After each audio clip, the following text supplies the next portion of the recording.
Hey guys, it's Amy from Kids Money Habits. So if you've been following my blog, you will have read that I love teaching kids about money and that I use a variety of tools to teach them about money. One of the tools is playing money games, and money board games is a very effective way of teaching kids about money. So today I want to show you the board games that my kids currently play and the board games that I actually use to actually teach them about money. So we've got Monopoly, we've got Payday, and we've got Game of Life. The board game we actually started playing was Payday, and I found this extremely easy to play with younger kids.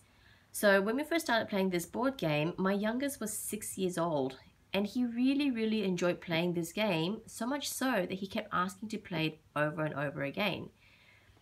So as you can see, the Payday version that we've got is an old edition. And I actually bought this through either eBay or Amazon. I'm not sure, I can't remember. But it's through one of the online retailers. And this version here is the 1970s version.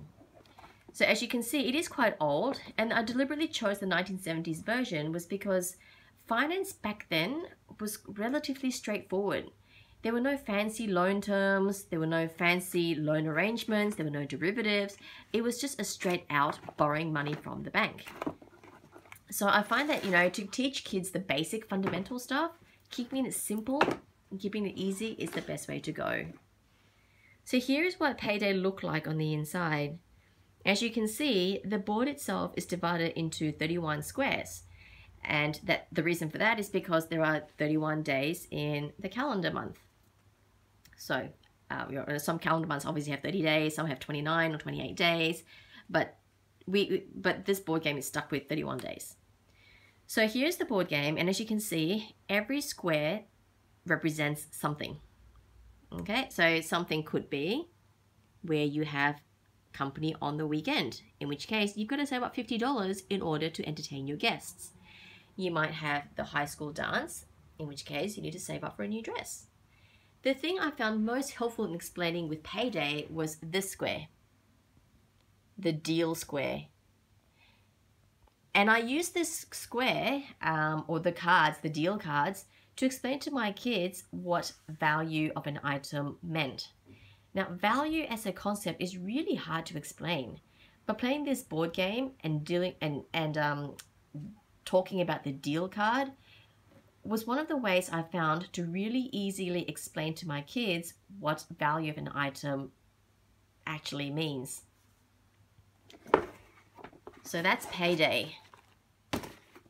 Then we moved on to the Game of Life.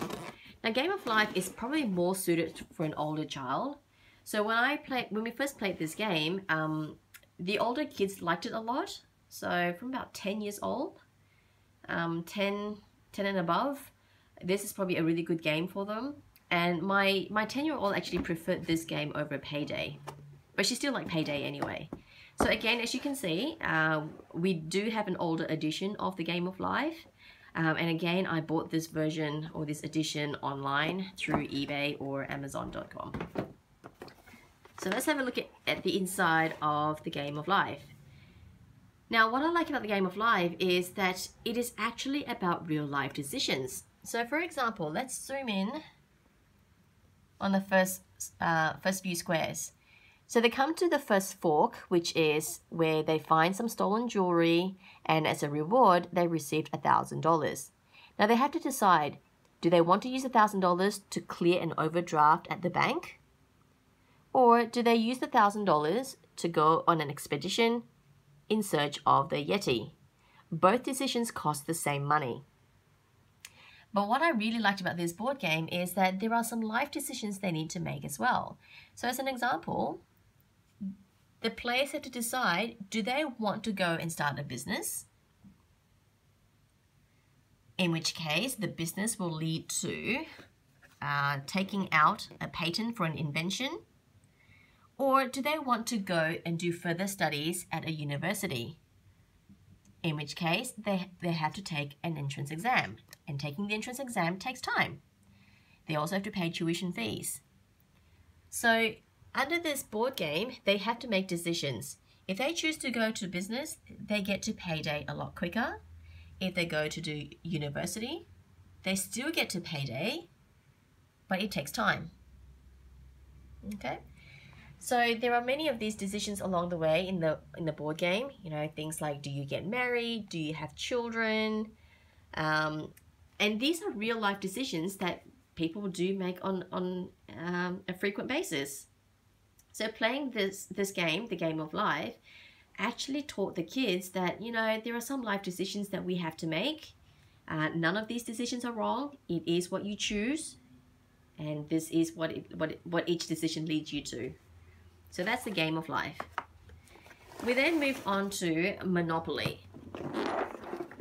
Now, Monopoly is a really interesting game that I played with the kids to give them a bit of a taste of what investing in real estate involves. So I'm sure many kids have played Monopoly. And it's not so much playing the game, but it's about the lessons that they learn that is most important. So in Monopoly, for example, it taught the kids to actually save up some of their money. So instead of buying properties constantly just because you have money, you do want to save up because you never know when you have to pay income tax, for example. And you never know when you may need to pay rent because you've landed on someone's property. So in playing this game, I think this game was really made to teach kids about investing in real estate, you know, renting versus owning. What does renting actually mean? So in playing this game, my children then understood that rental is something that you pay to someone else because you are living in someone else's property. And that's a really powerful way of teaching the kids reasons why some people might rent. It's also a really powerful way of teaching the kids what does it mean when you are actually the landlord. Okay, so that's Monopoly. But the game that I'm super excited about to share with you today is a new game that has just arrived in the mail and we haven't actually played it yet.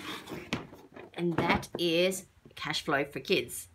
Now, I'm sure many of you have heard this board game. It is created by the author of Rich Dad, Poor Dad, Robert Kiyosaki.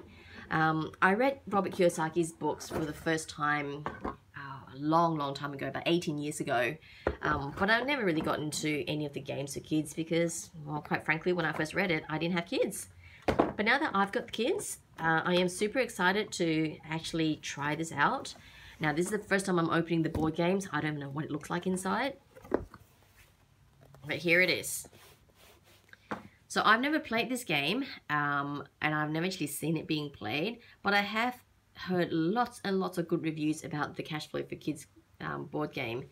So what I can see so far is that they've got asset cards, they've got liability cards, and then sunshine cards.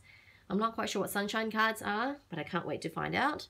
But already I'm liking the look of this board game because it's explained to the kids what does an asset mean and what do liabilities mean. So I'm super excited to be playing this board game with the kids soon. I'll write up a review on this board game when we do play it. Now, if you've played it before, you know, let me know by all means. What did you think of it? What do you think was a great idea? Do you think it was too easy, too hard? What was the main lessons you got out of playing this board game? So there you have it. So these are the 4 board games that my children and I currently play or will be playing. And yeah, and I found that playing these board games was super helpful in actually teaching them a lot of things about money. So thanks for watching. See you soon. Bye.